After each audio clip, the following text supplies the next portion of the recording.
Before we begin, I want to invite you to subscribe to this channel, hit the like button, and turn on notifications. Because what you are about to hear is unlike anything you have come across before. This is not a common lesson, not a simple retelling of Genesis. We are about to unlock mysteries that were preserved for millennia in the Ethiopian Bible.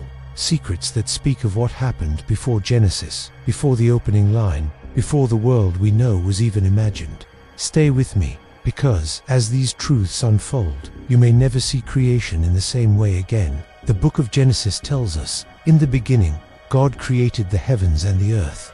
But that raises questions most people overlook. What existed before that beginning? How can time itself have a beginning? And what forces filled the eternal silence before God spoke light into existence? In the Ethiopian canon, preserved for thousands of years in Ethiopia and handed down through an unbroken tradition, we find books that reveal hidden answers. Among them are Enoch, Jubilees, and others excluded from the Western canon. These books do not contradict Genesis but rather expand it, filling in the gaps with stories of angels, of rebellion, of secret knowledge, and of divine preparation long before Adam was formed. The Book of Enoch is one of the most striking of these hidden texts. It describes heavenly journeys, visions of creation, and the fall of the Watcher's angels who descended to earth, disobeying divine command, and taught mankind forbidden knowledge.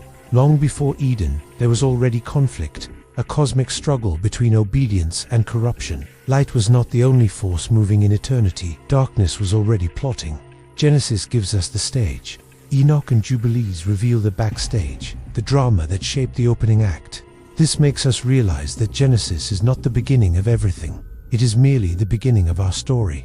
The Ethiopian Bible preserves the idea of cycles of creation. Before our present world, there were realms of existence, laws of heaven, and divine decrees that had already been established. The Book of Jubilees reveals precise divisions of time, heavenly calendars, and the way history was inscribed before it was lived. It suggests that creation was not spontaneous chaos, but a carefully orchestrated plan, written on heavenly tablets long before the first day. This means that humanity's role was never an accident. We were placed into a story already in motion, a story that began with celestial beings, the mysteries of light and fire, and the rebellion that shook the heavens. What is astonishing is how much of this knowledge was silenced. The Ethiopian canon is the most expansive in the Christian world, but outside of Ethiopia these texts were discarded. Why?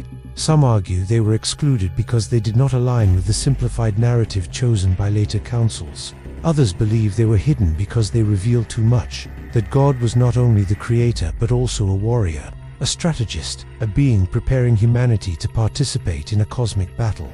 Before Let There Be Light, there was already resistance. There were angels who swore oaths, who descended to corrupt the earth, and prophecies of a coming Redeemer whispered even before the fall of Adam. Enoch describes the structure of the heavens, multiple layers, each filled with mysteries, treasures, and laws. He speaks of fiery rivers, thrones of angels, chambers of the stars, and storehouses of the winds. These visions show us that before the earth was set in place, the cosmos was already ordered, already alive with activity.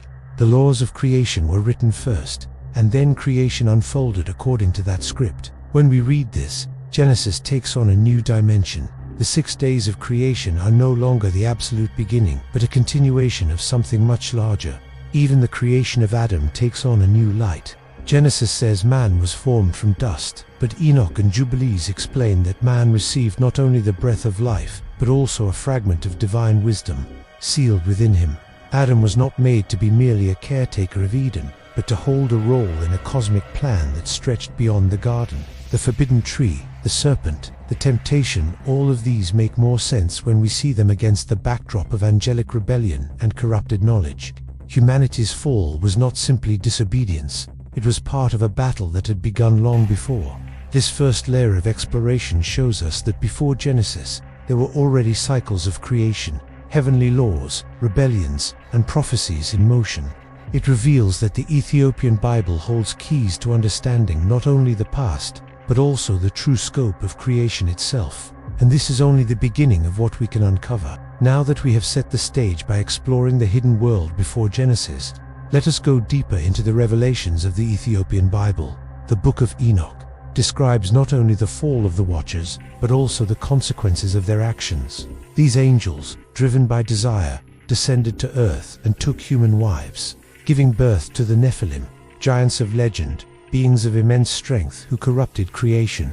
This was not simply mythology.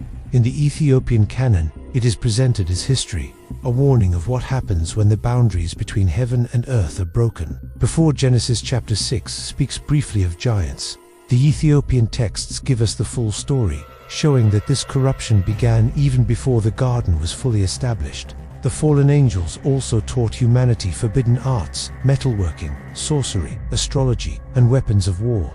They introduced knowledge meant for heaven, not earth, and in doing so they accelerated corruption. Here lies a hidden truth.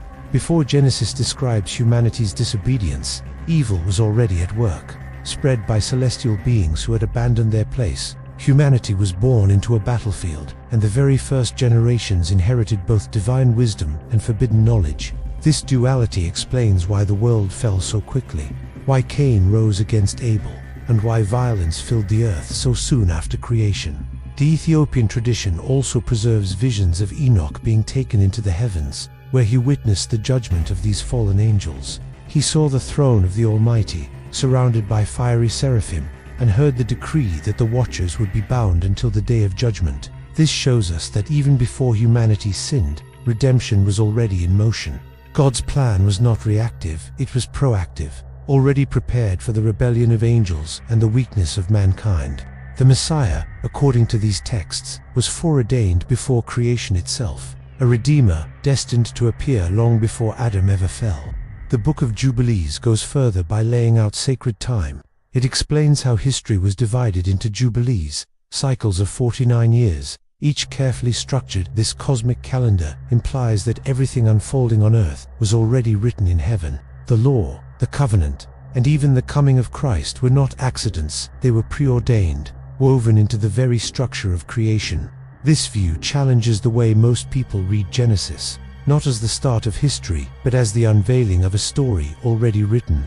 The Ethiopian Bible therefore gives us a perspective of creation as a cosmic drama, where humanity is placed at the center, not by chance but by divine design. It tells us that the fall of angels, the rise of giants, the spread of forbidden knowledge, and the cycles of judgment were all part of a larger tapestry. Before Genesis, there was already conflict, already prophecy, and already a plan of salvation waiting to be revealed. When we compare this vision to the shorter canon used elsewhere, we begin to understand why these books were removed. They tell us too much. They show us the unseen forces that shaped creation. They reveal that humanity is not just a small figure in the universe, but a chosen witness in a battle between heaven and hell. And most importantly, they point us to the fact that redemption was never an afterthought. It was written before the foundation of the world. This is why the Ethiopian Bible is so crucial. It does not contradict Scripture, but expands it, giving us glimpses of the mysteries hidden before Genesis. It challenges us to see creation not as a simple beginning, but as part of an eternal story, where every act, every fall, and every redemption fits into a divine plan. These hidden truths remind us that history is not random, that the struggles we face are echoes of a cosmic battle that began long before time, and that within us lies the image of a God who saw all of this before. He said, "Let there be light." So as we end this journey, remember this. Before Genesis, there were mysteries unfolding in the heavens. There were angelic rebellions. There were prophecies written on celestial tablets, and there was already a promise of redemption. The Ethiopian Bible preserves these truths. Truths meant to remind us that creation is more vast, more mysterious, and more divine than we have ever been told. And if you want to continue exploring these hidden books and the secrets they hold, make sure to stay connected, subscribe, and share this journey with others, because together we are uncovering the greatest mysteries ever written.